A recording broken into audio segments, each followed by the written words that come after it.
Sarjas Olemine ja olemasolemine tuleb täna kordusele saade, mis esimest korda oli eetris läinud aasta jõulukuul, vahetult enne jõulupühi. Olemine ja olemasolemine. Olemine ja olemasolemine.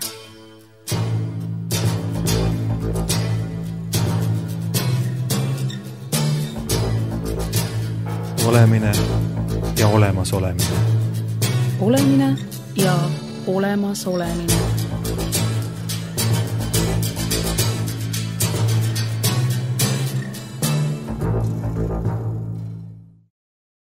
Tere, head Pereraadio kuulajad! Mina olen saatejuht Lauri Peekman. Tänases saates kuulete kõnelemas Einar Laignad, kelle tutvustamiseks, vähesest ajast ei piisakski. Tegemist on filosoofi, ajaloolasega, teoloogiga, sõjaväelasega.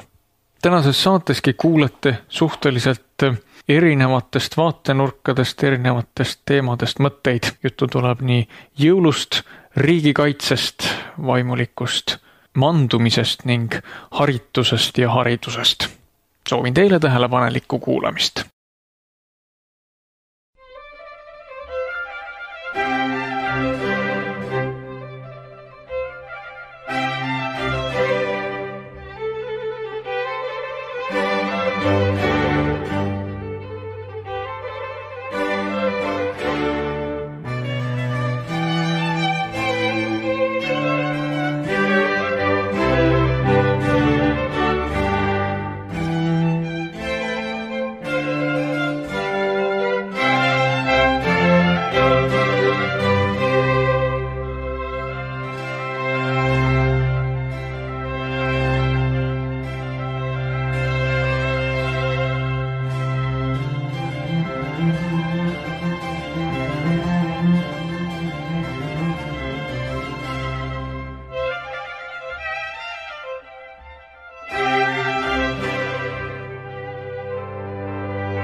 Olemine ja olemasolemine.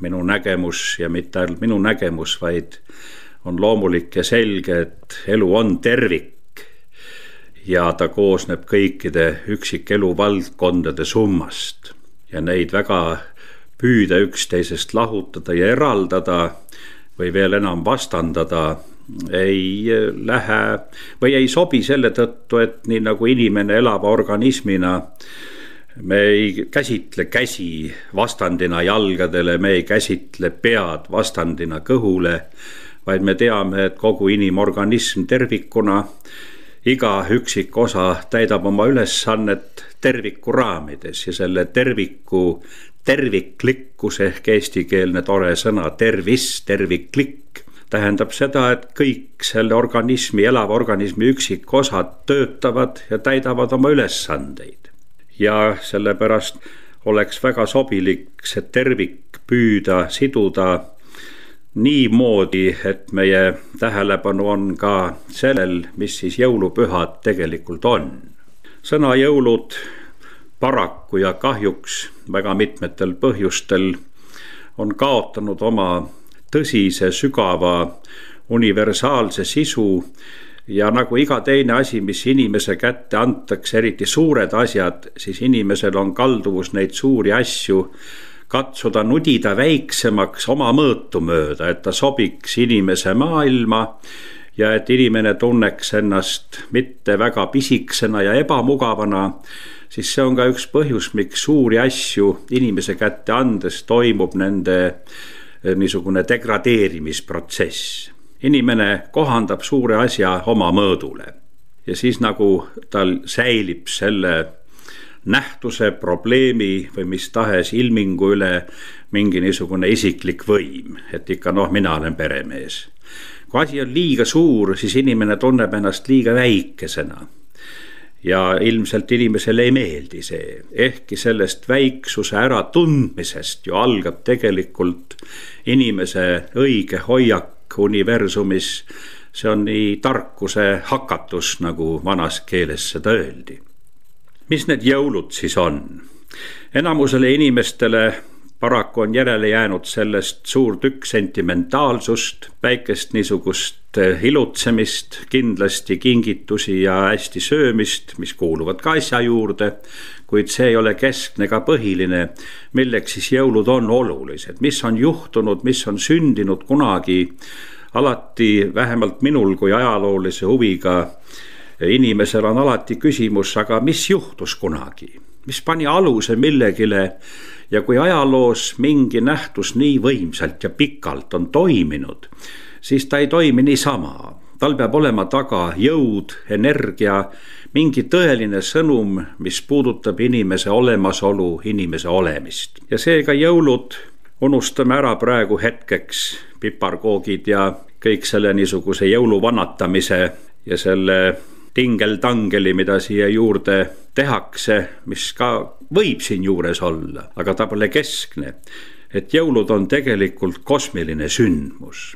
Kirik läbi ajaloo, kui võtta sõna kirik mitte konkreetse hoonena või kristliku ususümbolina, vaid kirik kui igas kultuuris olev tempel, pühadus, see on ju algsündmuste ja nende tekkeloo säilitamine. Tekkelugu, see tähendab maailma, inimkonna, elu. See tekkelugu on antud edasi põlvest põlve müütilises keeles. Tänapäeval me oleme jõudnud tänu mitmete teadusalade võimsatele edusammudele väga lähedale paljude iidsete tarkuste mõistmisele.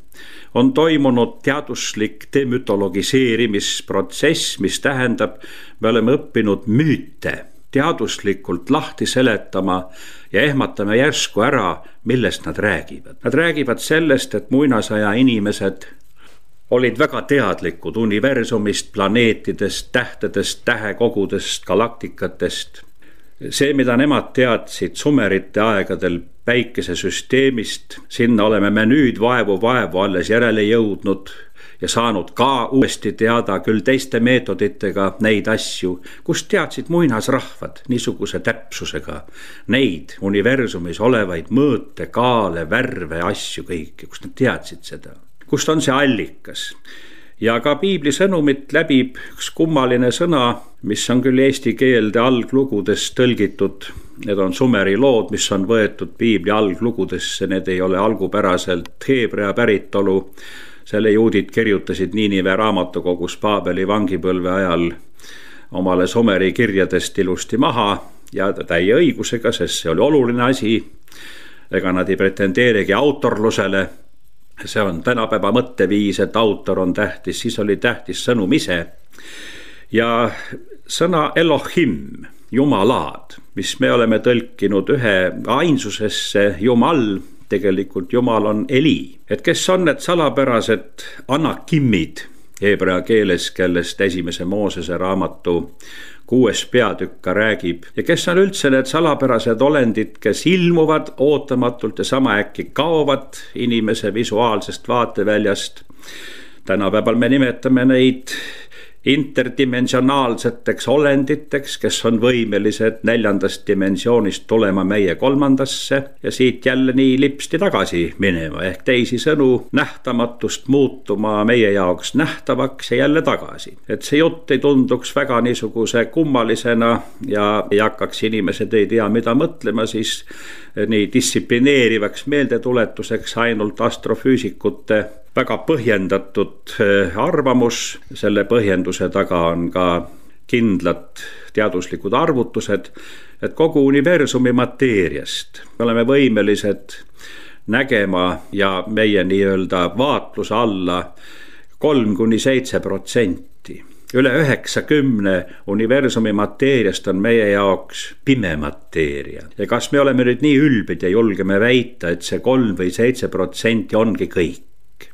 Ja see ongi esimene jõulude mõte, et meil ei ole vaja elada või kahjuks me elame egotsentrilises universumisüsteemis. Me naerame mineviku inimesi, kes arvasid, et maa on päikesesüsteemi keskel ja kui rumalad nad olid, nad ei saanud nii ruttu veel aru, et hoopis päike on, et päikesesüsteem on heliotsentriline, aga psüühiliselt, mentaalselt tänapäeva inimene on ju egotsentrilise universumisüsteemi esindaja. Tema mõttemaailmas, tema ise on maailma keskpunkt, kelle ümber kõik keerleb. Ja tema on ise kõige otsustaja ja temal on õigus ka kogu universumi kohta väga lõplikke arvamusi välja öelda. No niisugust suuruse hullustust ei ole ajaloos enne olnud, nagu see meie aeg on sünnitanud.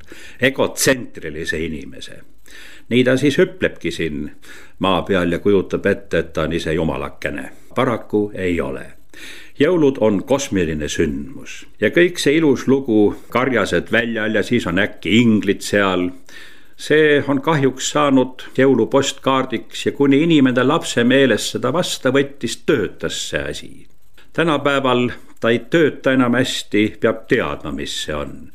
Eks need inglid on need samad anunnakid, interdimensionaalsed inimesest kõrgemad olendid, kes on meid külastanud väga iidsetel aegadel ja on rajanud maapealse tsivilisatsiooni ja õpetanud inimestele neid teadmisi, mis elamiseks vaja on.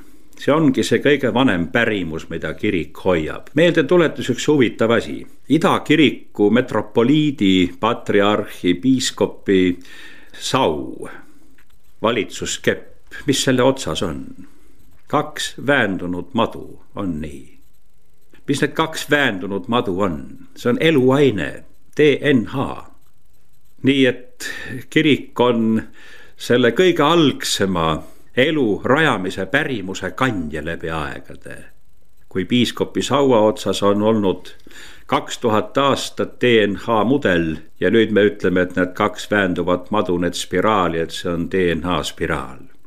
Ja niimoodi võiks neid näiteid tuua ju ääretult palju. Ma ei hakka selle peale üksikasjaliselt aega raiskama, katsume esile tuua põhilise. Lühidalt mitmed kaasaja teadusharud, kindlasti ka geneetika, kosmoselennud, millest suurem osa seal avastatust ja kogetust on salastatud, sel lihtsalt põhjusel, et kogu praegune maine, poliitilis-sotsiaalne kord variseks lihtsalt kokku, kui inimesed seda kõike saaks teada. Sest siis selguks, et kogu meie maine elu on kaldunud väga mööda ja viltu sellelt rajalt, mida anunnakid kunagi õpetasid või millele aluse panid.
olemine ja olemasolemine.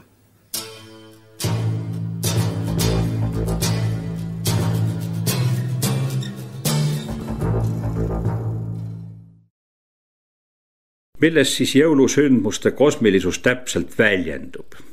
Petlemma täht on ju selge märk sellele, et kõik maine on seoses sellega, mis on taevane, ehk teisiti öeldes maine dimensioon ja universumi tähtede dimensioon. Me ei ela isoleeritult kuskil, vaid me oleme lahutamatu osa kogu universumi suurest süsteemist.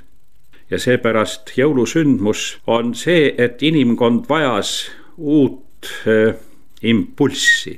Ja see impulss oli selles, et maist tuli järjekordselt mandumise eest vältimiseks ristata taevasega.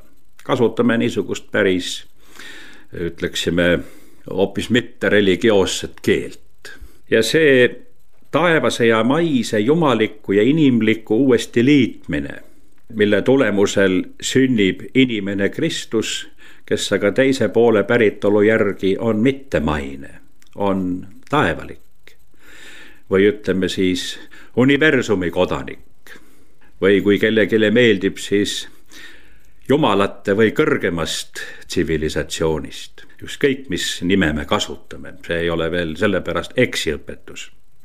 Ja sellega koos anti inimestele see õpetus kätte, samal ajal säilitades inimese vaba tahte, mismoodi inimesed peaksid siin maailmas elama, omavahelistes suhetes sotsiaalset õiglust taotledes, mismoodi ehitada üles enam-vähem niisugust ühiskonda, kus kehtiksid need printsiibid, mis inimisiku väärikusest, vabadusest ja kõigest sellest lugu peab.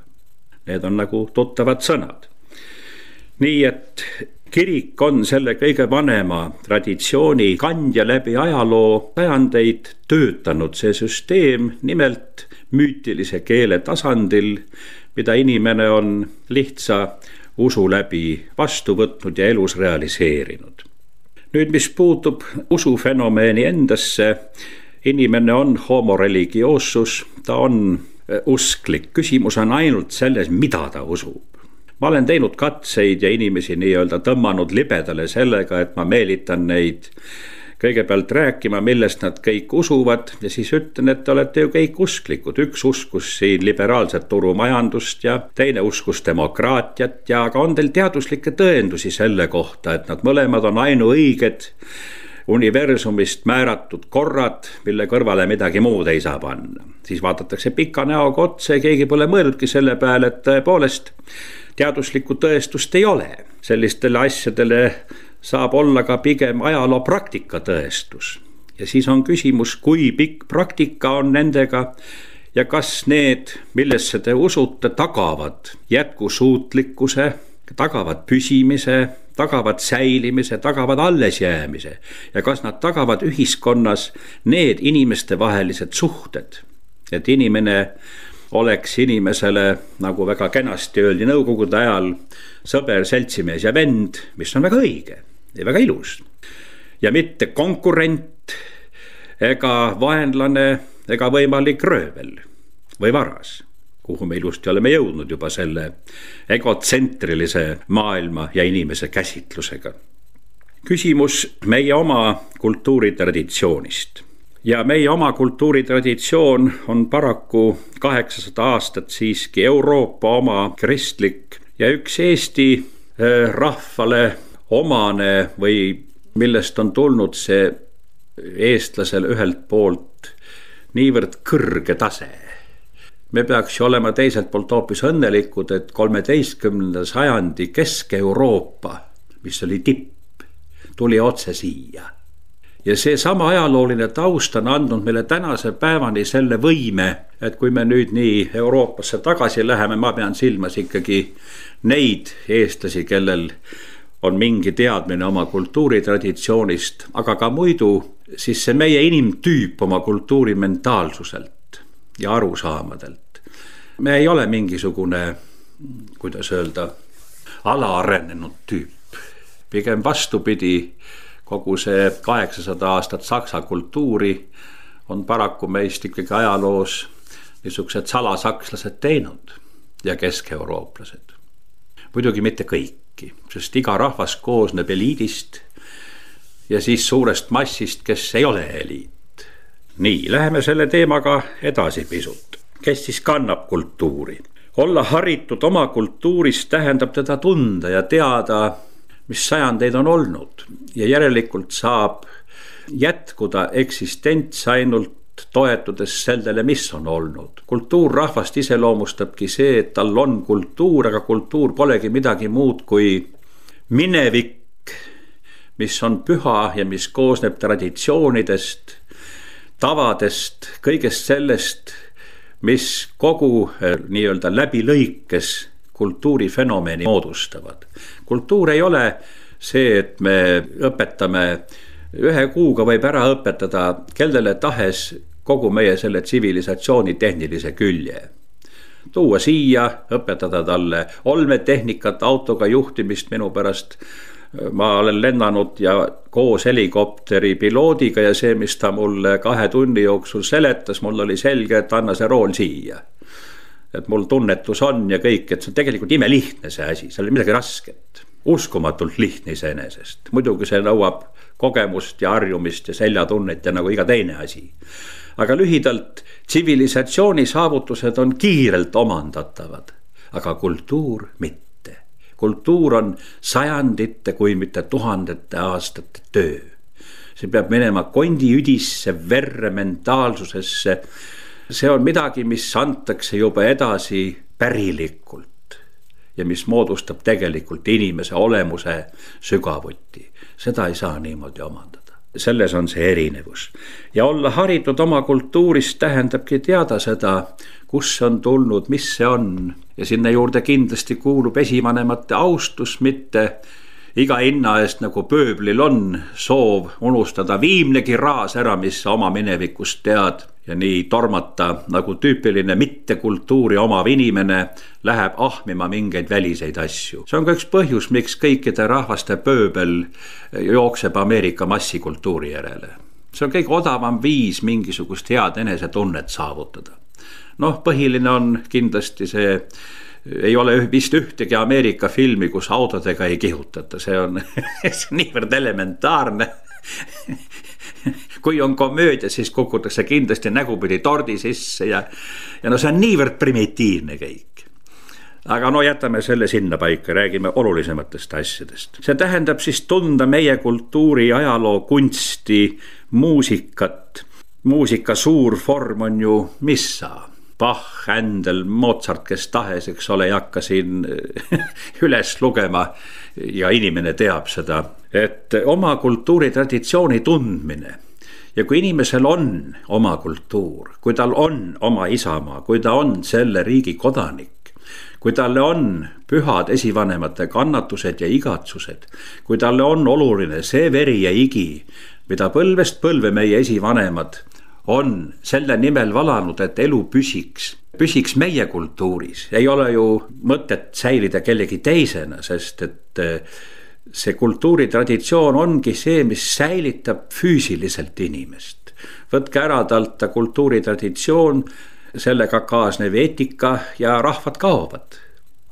Paraku. Rahvad ei seisa majandusel püsti. Me näeme seda, et mida enam majandus areneb, seda enam känguvad need majanduslikult arenenud rahvad füüsiliselt ja moraalselt. Ja hääbuvad lõpuks. Siis on küsimus, et kellele seda majandust vaja oli. Järelikult, kui majandusest tehakse ebajumal ja ohverdatakse rahva eksistents majandusele, majandus peab olema vahend, mitte omaette eesmärk. Ja kui me praegu oleme teinud sellest omaette eesmärgi, siis see on kõige ehtsam ebajumala teenistus, mille eest makstakse oma hingega. Hind on see. Vastuvaidlematult on Eesti teinud võimsa majandusarengu, see on vastuvaidlematu. Aga hind selle eest. Kui me selle teise poole siia kõrvale loeme, siis me ohverdame Eesti rahva mingi niisuguse majandusstandardi saavutamiseks.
Olemine ja olemasolemine.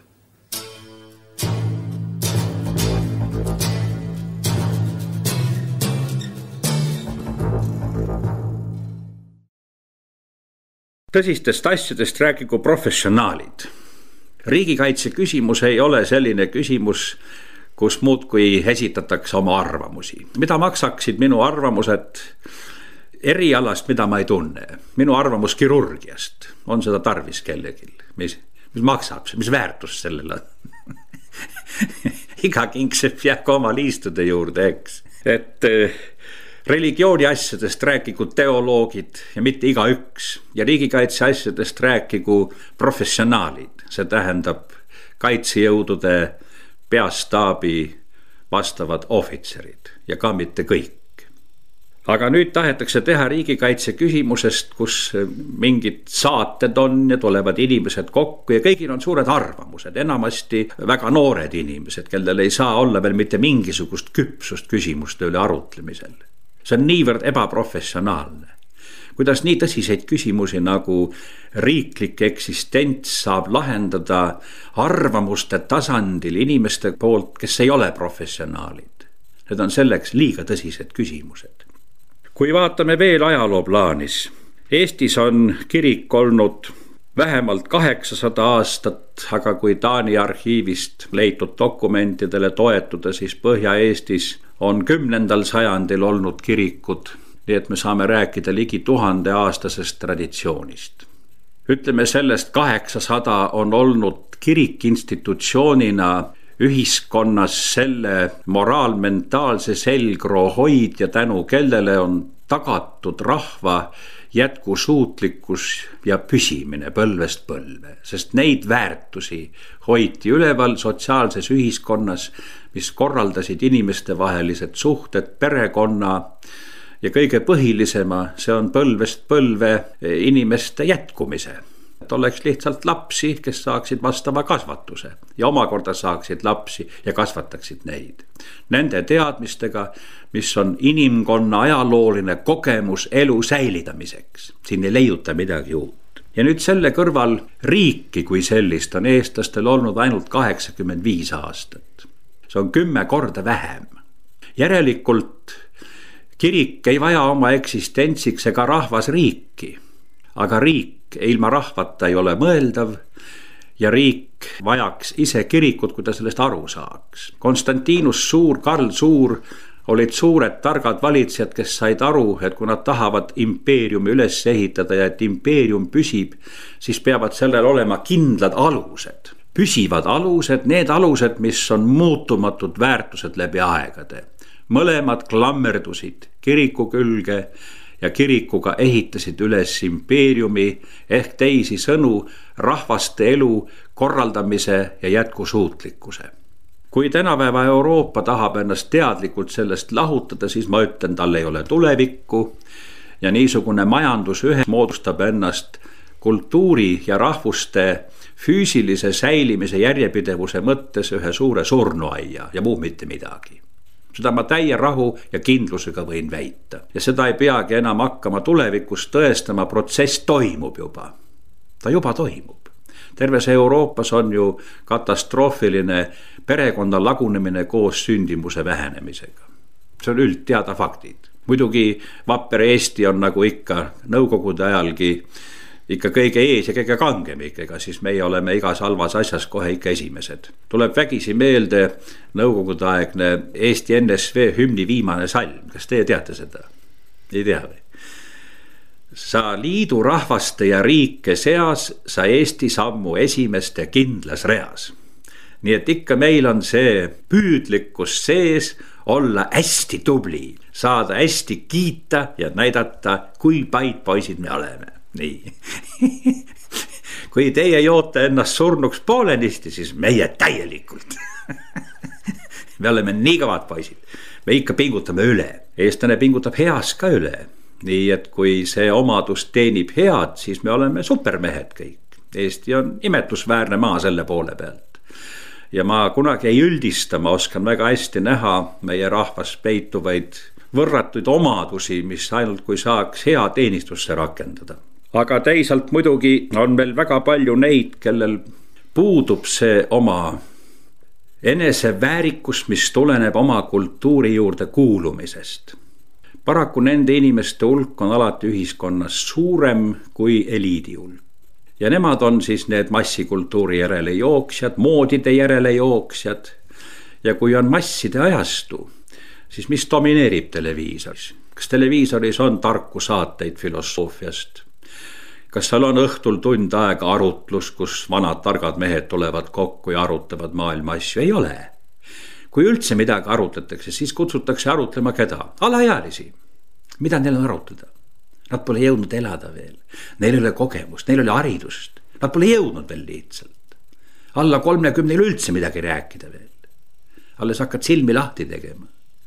50 peaks see piir olema, olla õpetatud mees ja juba nii küpsuse algus. Mehe küpsus algab 50-st ja siis läheb lõpuni nii kaua, kui kellelgi läheb. Muidugi ka väga individuaalne. Nii et kodaniku väärikus ja kogu kultuuri terviklik nägemine ja selle seostumine ja kuulumine kogu universumi süsteemi, jõulumüsteeriumi läbi. Minu jaoks vähemalt on see kõik üks suur tervik. Ja ainult sellesse tervikusse kuulumise tunne, mis seob sind mitte ainult oma perekonnaga, oma rahvaga, inimkonnaga. Globaalsusest räägitakse palju, aga miks me sinna piiri paneme? Mis pärast? Läheme edasi veel.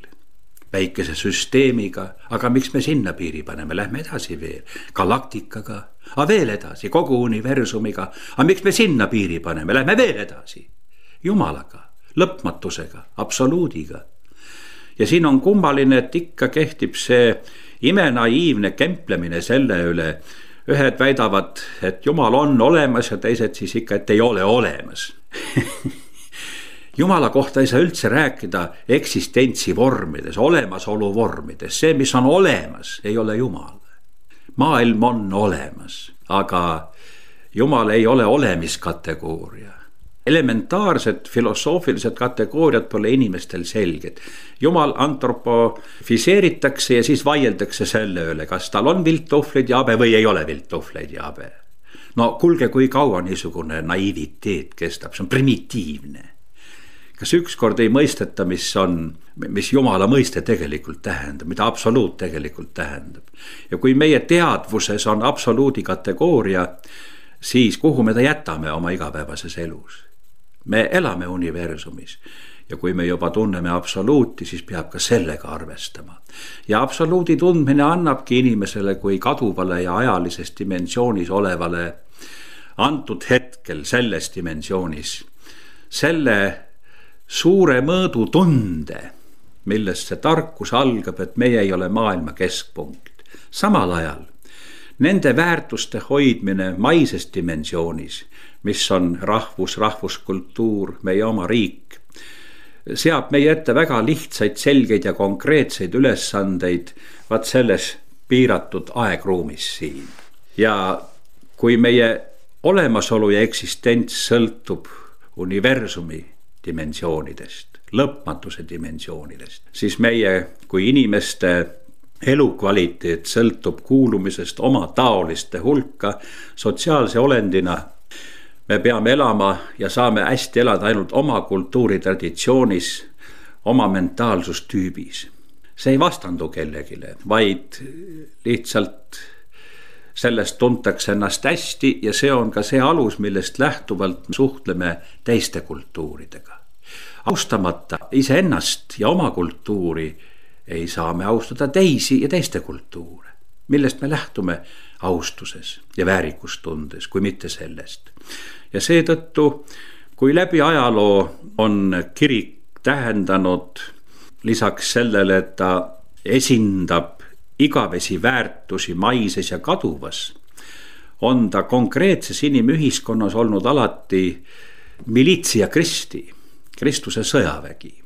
Hierarhiliselt korraldatud distsipliini ja õpetust omav raudne institutsioon, kes täidab ühiskonnas tõsist sotsiaalset ülesannet.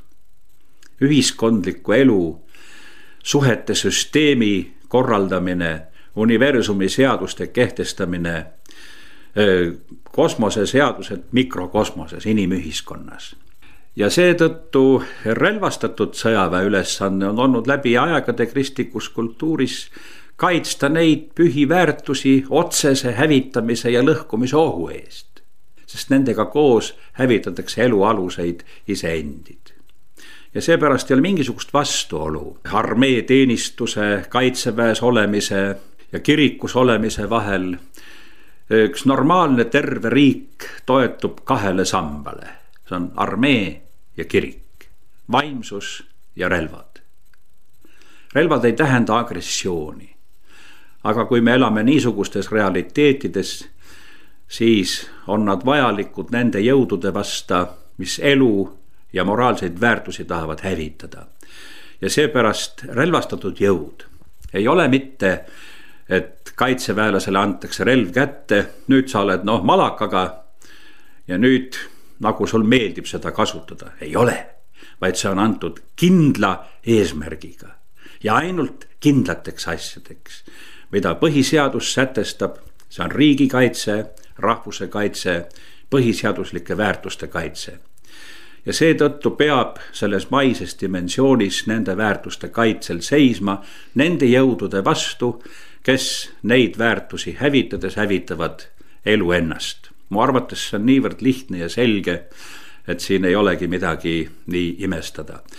Ja siit tulevad ka järeldused, et kirik täidab oma ülesannet ühiskonnas siis, kui ta ise jääb teadlikult ja vastutustundlikult nendele alustele ja ei sentimentaliseeru, ei muutu jõuetuks, ei muutu niisuguseks alemeelseks. Kiriku töö on alati olnud karm sõduritöö. See on kultuuritöö, see on sotsiaalse ühiskonna ülesehitamine, see on inimese kulturiseerimine, see on protsess, mis on võtnud alati aega sajandeid. Ja kui me sellest pärandist loobume, siis tulemuseks on kaos. Ja seda kaost me näeme juba. Ja see kaos süveneb üha. Nii et ajaloofilosoofina, teoloogina, kui ma tigedalt tahaks öelda, siis ütleksin, et paras teile, mida tahate, seda saate. Olge rahul oma seisundiga, see on see, mida te olete tahtnud. Ja teine võimalus on oma isekus ületada ja muutuda natukene targemaks ja suurte asjade ees pisut pead kummardada.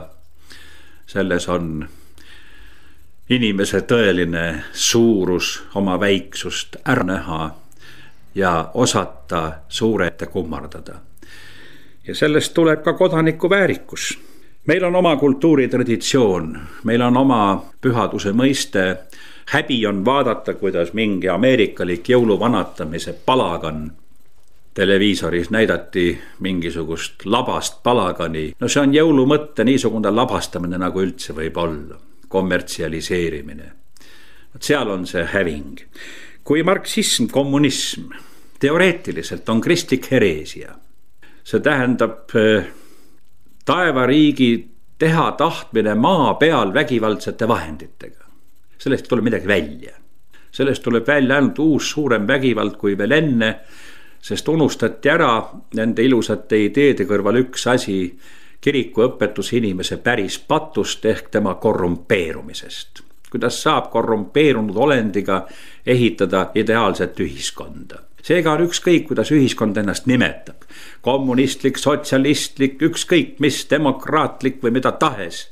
Määravaks on, missugune on see inimolend, kes seal on. Ja kui inimene on korrumpeerunud, siis on täiesti ükskõik, kas ta on kompartei eesotsas või mõne praeguse erakonna eesotsas, mingit vahet ei ole. See sama inimene. Sama maailmavaatega, sama kõlvatusega, sama närususega või millega tahes või minu pärast vastupidi. Kui ta on õilis ja aus, siis sama õilsuse ja sama aususega. Inimene lõpuks määrab mitte need nimetused, mille all ühte või teist asja tehakse. Nii et kui marksism, kommunism oli kristlik hereesia ja oma olemuselt antikristlik, ateistlik, siis liberaalne turumajandus, see kapitalism on oma olemuselt satanistlik. Ta on tegelikult olemuslikult üks ring hullem veel selles plaanis. Sest kui me nüüd vaatame tagasi, siis kommunistlikus ühiskonnas püüti säilitada ikkagi neid vanu väärtusi, küll teise nime all.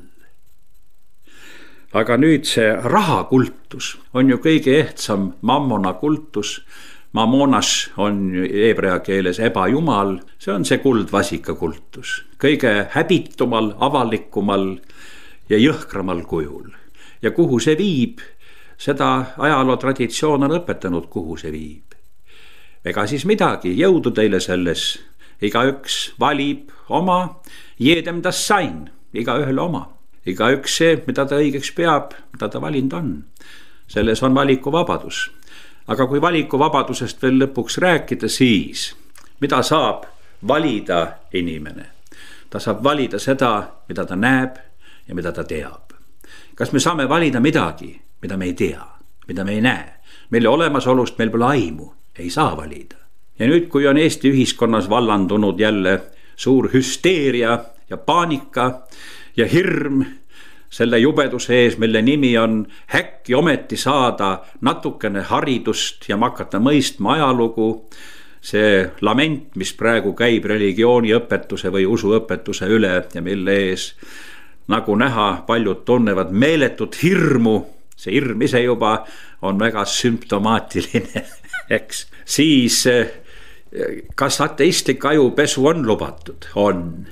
Aga hirmus suur hirm on selle ees, et äkki kui sellest hakatakse rääkima, äkki saab inimesest, see eestikeelne sõna, usklik, eks ole. Ateismi usk on hea, see las olla, seda võib pähe määrida nii palju kui tahad. Kuna inimene on loomult homoreligioossus, siis see usk määritakse talle pähe. Aga kui inimesel on vabadus valida, siis järgmine aste on ka see, et ta peab teadma, mida valida. Ja selleks, et teada, tuleb lihtsalt teada saada ehk harida ennast. Ja hämmastav on see, milline kisa on praegu selle religiooniõpetuse vastu, seda võiks teiste sõnadega öelda, et me ei taha teada, me tahame jääda rumalusse, me ei tahagi mõista ajalugu, me ei taha mõista iseennast, me ei taha mõista kultuuri ega oma kultuuri. Me oleme lollid ja tahame selleks jääda, sest nii on mõnusam ja mugavam antud hetkel. On nii või? Kuna meil teemaks olid ka tugevalt jõulusündmus, siis võib seda võtta ka niisuguse omapärase jõulujutlusena, sest et ilutsemist on olnud küll, aga see elu ja olemasolu karm pool ja jõulusõnumi tõsine kosmiline sündmus, millest tegelikult oleneb inimkonna ellujäämine. Et võib-olla tasuks selle üle inimesel kord aastas peatuda, seisatuda ja mõtelda üldse kogu inimeksistentsi järele, üldse järele. Ja Petlemma täht ongi see, et vaadake vahel tähti ka, ärge ainult vahtige omaette maha, vaid tõstke pilk natukene kõrgematele asjadele, see ülendab teid.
olemine ja olemasolemine.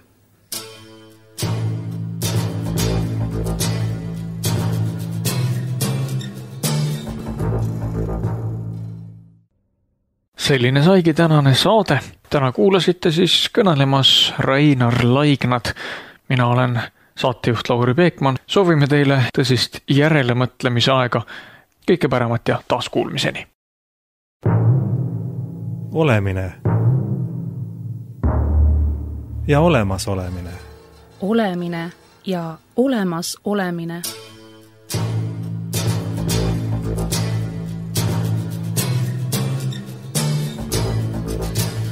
Olemine ja olemasolemine.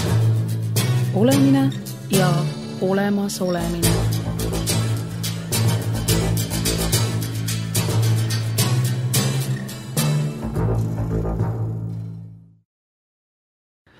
Sarjas Olemine ja olemasolemine kordasime täna saadet, mis esimest korda oli eetris läinud aasta jõulukuul, vahetult enne jõulupühi.